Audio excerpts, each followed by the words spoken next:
Hey Sam and Christina, just wanted to make this video to demonstrate a few things that we talked about and really highlight the importance of the leash for maintenance training. I want you to be able to reference this video when you're practicing your training with Lucy at home so that you can maintain what we've worked on and progress her training. The leash is super important. Pressure that I apply on the leash is just my way of telling Lucy which way to go. Right now she's just chilling, she's free, but she knows she should stay in this bubble of space so she's not pulling me. And then if I want to get going, I'll just start going. She'll most likely follow me. If she doesn't, I'll apply just a little bit of pressure to get her going. So let's see how that goes. I'm gonna go this way.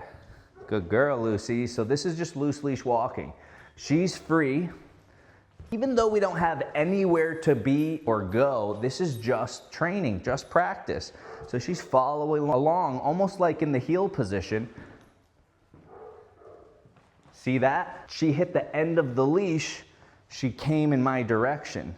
She's allowed to stop and sniff things. She's interested in the smells over here. The leash is still loose, tight, and then she moves on. Come on, Lucy.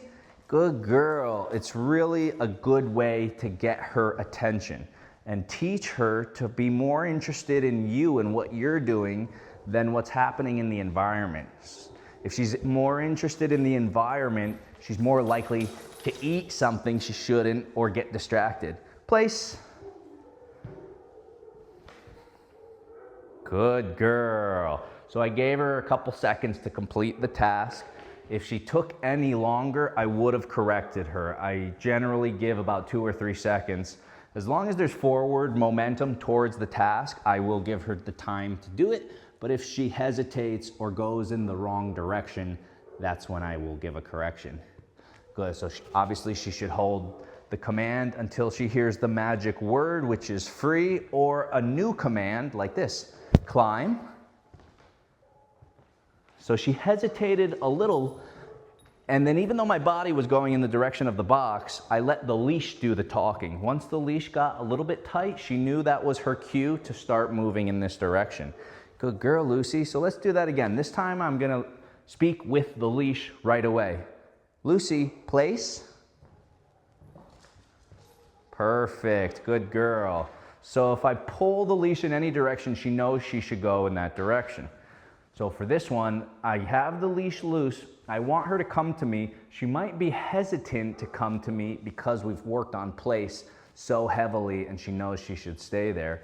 So if she doesn't get going, instead of giving a correction, I'll use the leash. Lucy, come. Good girl, yes. So that time she came perfectly without needing help from the leash. The leash is just simply help I'm giving her. So I could ask her to heel without even talking. I let the leash do the talking. I'm gonna talk because we wanna be off leash eventually. Lucy, heel. So little tiny pressure just to get going. And the leash is your best friend again. I could have corrected her a few times like that.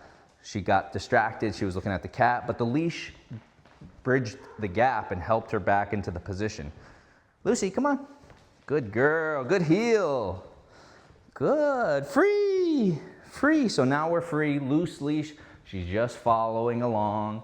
She can stop on the place if she wants. The leash is still loose. Lucy, let's go. Good girl. She likes to climb, but she's free. Good. Good girl, Lucy. Good. And so, yeah, that's just my explanation of the leash. The leash is so important to getting off leash. Watch how sloppy things get once we go off leash. With the come, she might do it, but I don't have that help, so I can only give the correction using the e-collar. Lucy, come.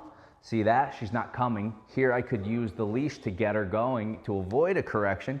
Lucy, come, come, come on, come. So she's hesitant because she wants to stay on the place and not break the command that we worked the most on. So let's try a very light correction to see if it'll replace the leash. It doesn't have any directional information associated with it like the leash does, but it does tell her that she needs to do something else. So I'm trying to make this as easy as possible. I'm low to the ground. I'm gonna point where I want her to go. Lucy, come. No. come, come on, come. So again, hesitation, no, come, Lucy, come. Again, hesitation, that's level 15. We're gonna go up to 20 and see if that helps.